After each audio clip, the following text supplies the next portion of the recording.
Colour பார்த்திக்கலாம். Outer வந்து ப்ரௌனாக இருந்தாலும் உள்ளே வந்து அந்த க்ரீன் அப்படி கலர் மெயின்டைன் ஆகும்.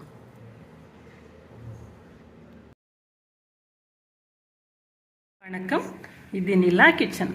இன்றைக்கி நாம் ஒரு இன்ட்ரெஸ்டிங்கான ரெசிபி தான் பார்க்க போகிறோம். செராஸ் இப்போ எப்படி பண்ணலாம் அப்படின்னு சொல்லிட்டு பார்க்கலாம். அதுக்கு முன்னாடி எல்லாருமே நம்ம சேனலை வந்து சப்ஸ்கிரைப் பண்ணிக்கிடுங்க, லைக் பண்ணுங்கள், ஷேர் பண்ணுங்கள், கமெண்ட் பண்ணுங்கள். வாங்க இப்போ வீடியோக்குள்ளே போகலாம். செராஸ் வந்து ரொம்ப ஈஸியான ஒரு ரெசிபி. பச்சை பயிர் ஊற வைக்கிறதுக்கு தான் நமக்கு கொஞ்சம் டைம் எடுக்கும், மற்றபடி குயிக்காக பண்ணிடலாம். காலையில் சமையல் ஸ்டார்ட் பண்ணிச்சுல பச்சை பயிரை ஊற வச்சிச்சிங்க அப்படின்னா ஈவினிங் பிள்ளைங்க ஸ்கூல் விட்டு வரச்சில் டக்குனி பண்ணி கொடுத்துடலாம். நோட்டீஸ் பண்ணுங்கள் எந்த அளவுக்கு அது கிறிஸ்பாக இருக்குது அப்படின்றது.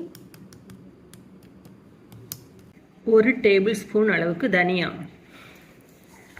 1/2 டீஸ்பூன் அளவுக்கு ஜீரகம்,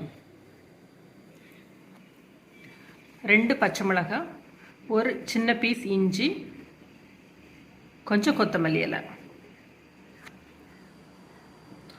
இதை வந்து மிக்ஸி ஜாரில் சேர்த்து 1 பாதியமாக ஃபஸ்ட்டு வந்து அரைச்சி எடுத்துக்கலாம்.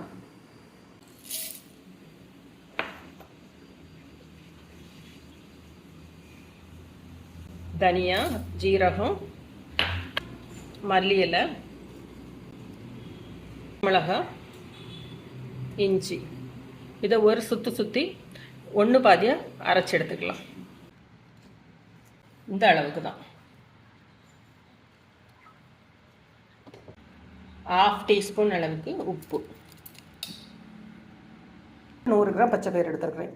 அதுக்கு வந்து 100 கிராம் அளவுக்கு சக்கரவள்ளி கிழங்கு எடுத்துருக்கிறேன். உங்களுக்கு சக்கரவள்ளி கிழங்கு இல்லை அப்படின்னா உருளைக்கிழங்கு கூட சேர்த்துக்கலாம், நல்லா தான் வரும். ஊற வச்ச பச்சை பயிறு நல்லா 6 மணி நேரம் ஊற வச்சுருங்க, அப்போ நல்லா ஊறிடும்.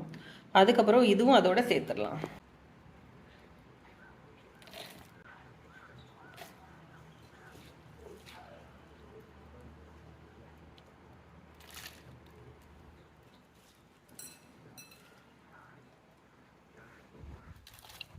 இந்த பச்சை பயிரை வந்து 1 பாதியமாக அரைச்சா போதும், நைஸாக அரைக்கண்டாம்.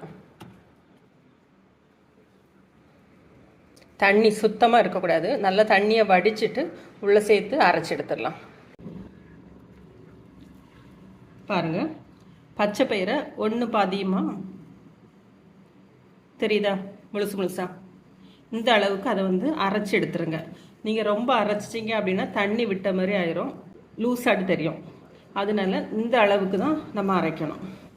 இப்போ இதோட அரைச்ச இந்த பயிரோட ஒரு ஸ்வீட் பொட்டேட்டோ, நான் இப்போ வந்து குவான்டிட்டி வந்து சின்ன அளவு தான் எடுத்துருக்கிறேன், ஒரு சின்ன கப் அளவுக்கு தான் எடுத்துருக்கிறேன். ஒரே ஒரு ஸ்வீட் பொட்டேட்டோவை வேக வச்சு இதோட சேர்த்துடலாம். ஸ்வீட் பொட்டேட்டோஸ் வந்து வேக வச்சு வச்சுருக்கிறேன், இதை மசிச்சிடலாம்.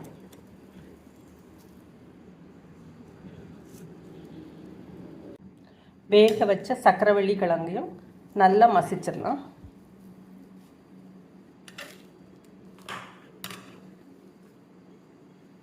மசிச்ச சக்கரவள்ளி கிழங்கு இதோட சேர்த்துடலாம். இதை நல்லா மிக்ஸ் பண்ணிக்கிடுவோம். சக்கரவள்ளி கிழங்கு, பச்சை பயிறு எல்லாம் நல்லா மிக்ஸ் ஆயிடுச்சு. இது வந்து சாப்பிட்றதுக்கு ரொம்ப நல்லாயிருக்கும். நீங்கள் ஒரு நேரம் ட்ரை பண்ணி பாருங்கள், உங்களுக்கு டிஃப்ரெண்ட் தெரியும். ஈவினிங் ஸ்நாக்காக சாப்பிடலாம். குழந்தைங்களுக்கு வந்து பாக்ஸில் போட்டு கொடுத்து விட்றதுக்கு நல்லாயிருக்கும். இப்போ இதை வந்து ஃப்ரை பண்ணி எடுத்துடலாம். இதில் வந்து நிறைய நியூட்ரிஷன் இருக்குது. பச்சை பயிர் உங்களுக்கு தெரியும், அதாவது முழு பயிர் நம்ம யூஸ் பண்ணியிருக்கோம். கொரியாண்டர் லீவ்ஸ், அதாவது மல்லித்தலை யூஸ் பண்ணியிருக்கிறோம். ஸ்வீட் பொட்டேட்டோ யூஸ் பண்ணியிருக்கோம்.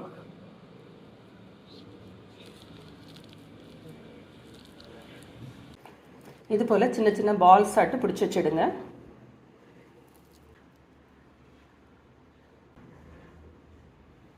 இதை இப்போ அப்படியே ஃப்ரை பண்ணி எடுத்துருவோம். கலர் பார்த்தீங்களா எவ்வளோ க்ரீனிஷாக இருக்குது அப்படின்னு சொல்லிட்டு, அவ்வளோ நியூட்ரிஷன் இதில் இருக்குது. இதேமாரி நீங்களும் செஞ்சு பாருங்கள். செஞ்சு பார்த்துட்டு எப்படி இருக்குது அப்படின்னு சொல்லிட்டு ஃபீட்பேக் கொடுங்க. நீங்கள் நோட்டீஸ் பண்ணியிருப்பீங்க, கார்லிக் கிடையாது, ஆனியன் கிடையாது, ஆனால் ரொம்ப டேஸ்ட்டாக இருக்கும். இப்போ ஃப்ரை பண்ணி எடுத்துடலாமா? சூடான எண்ணெயில் போட்டு நம்ம இதை ஃப்ரை பண்ணி எடுத்துருவோம்.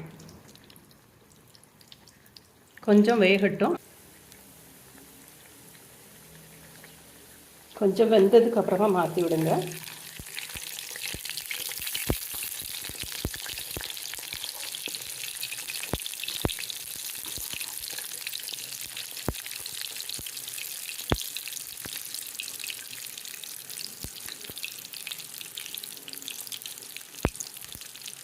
நம்மளோட செராஸ் வந்து ரெடி ஆயிடுச்சு.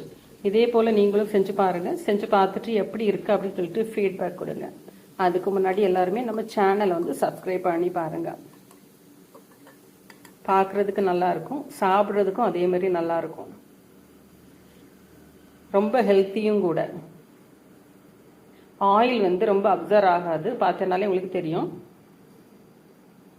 இப்போ இதை சர்வ் பண்ணலாம்.